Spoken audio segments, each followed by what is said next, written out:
खुशी कहते हैं किसको है मेरे हमदम समझ लेते।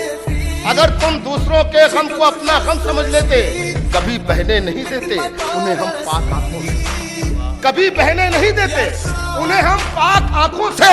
अगर माँ बाप के आंसू को हम जमजम समझ लेते, कभी बहने नहीं देते उन्हें हम पाक आंखों से, कभी बहने नहीं देते उन्हें हम पाक आंखों से। अगर माँ बाप के आंसू को हम जमजम समझ लेते, अगर माँ बाप के आंसू को हम जमजम समझ लेते, कभी बहने नहीं देते उन्हें हम पाक आंखों से। अगर माँ बाप के आंसू को हम जमजम समझ लेते। और शेर सुनिए कि मुसलसल ठोकरें तकदीर का हिस्सा नहीं बनती।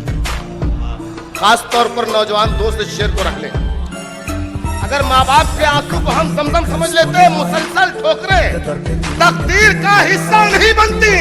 अगर पहली ही ठोकर का इशारा हम समझ लेते, मुसलसल ठोकरें तकदीर का हिस्सा नहीं बनती, मुसलसल ठोकरें तकदीर का हिस्सा नहीं बनती। अगर पहली ही ठोकर का इशारा हम समझ लेते, अगर पहली ही ठोकर का इशारा हम समझ लेते, बगल वालों के घर में एक भी फाका नहीं, बगल वालों के घर में एक भी फाका नहीं होता।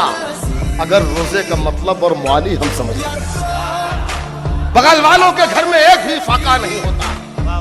अगर रोजे का मतलब और मानी हम समझ लेते, अगर रोजे का मतलब और मानी हम समझ लेते, और मेरे घर से खिलौना भी नहीं निकला कोई, वरना मेरे घर से खिलौना भी नहीं निकला कोई, वरना तलाशी लेने वाले तो उसी को बम समझ लेते।